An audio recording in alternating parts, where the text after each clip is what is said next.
আসসালামু আলাইকুম। সবাই কেমন আছেন? আশা করি সবাই অনেক অনেক ভালো আছেন। অনেক দিন পর আজকে বাসা থেকে বের হয়েছি আমার ছেলেকে নিয়ে। আমার ছেলে খুবই বোরিং ফিল করছিল বাসার মধ্যে। আলহামদুলিল্লাহ আমরা তো অনেক ভালো আছি, কিন্তু ফেনী, কুমিল্লা, নোয়াখালী এই সব অঞ্চলগুলোতে পানিতে ডুবে আছে। তাদের দেখে আমাদের মন কিভাবে ভালো থাকে। আমাদের প্রত্যেকের উচিত যে যা পারে তা দিয়ে তাদের সাহায্য করা, তাদের পাশে এগিয়ে আসা। তাদের দেখলে খুবই কষ্ট লাগে, এত কষ্ট।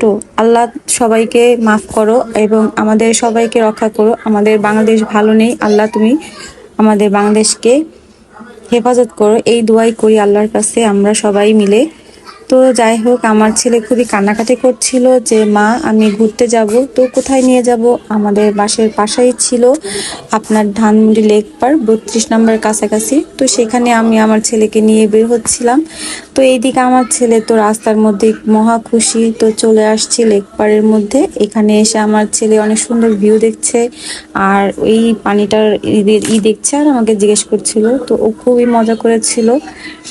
যাই হোক, আমরা তো এখানে মজা করছি, কিন্তু নোয়াখালী, ফেনী, কুমিল্লা বাসীরাও অনেক পানিতে কষ্ট পাচ্ছে। আল্লাহ তাদের হেফাজত করুক, এই দোয়া করি। সবাই বেশি বেশি করে আল্লাহর কাছে প্রার্থনা করবেন যাতে তারা তাদের তাদের বিপদ কাটিয়ে উঠতে পারে।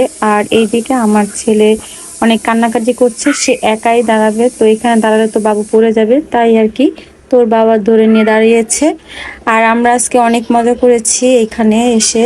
অনেকদিন পর বাসা থেকে বের হয়েছি, দেশ স্বাধীন হওয়ার পর এই প্রথম বের হলাম।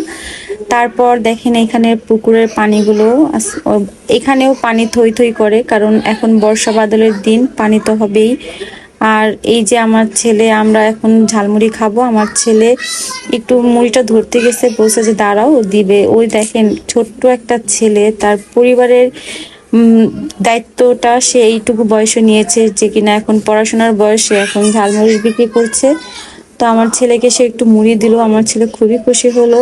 আর তারপর এই ঝালমুড়িটা খুবই মজা ছিল, এই মানে অনেক মজা করেই বানিয়ে দিয়েছিল। তো যাই হোক, এই ছেলেটার জন্য সবাই আল্লাহর কাছে বেশি বেশি করে দোয়া করবেন। আর এইদিকে আমার ছেলে ইউটিউবে যাই দেখে না সেটাই সে করার চেষ্টা করে। ও ভাবছে যে এখানে আম গাছ আছে, তো সে বিভিন্ন গাছে উঠবে, সে বারবার বায়না করছিল। তো এখানে একটা ছোট গাছ পেয়েছিলাম, যে বলে যাও এই গাছে উঠো। তো চেষ্টা করছিল, উঠতে পারছিল না, এর জন্য কান্নাকাটি করছিল আমি উঠতে পারছি না কেন। আর ছোট মানুষ। যাই হোক, আমাদের এখন অনেক সন্ধ্যা হয়ে গেছে, আমরা এখন বাসায় চলে যাব। তো আমরা হাঁটছি আর আমার ছেলে এখান থেকে যাবে না, জোর করে ওর বাবা নিয়ে যাচ্ছে, বলে রাত মানে বৃষ্টি পড়বে,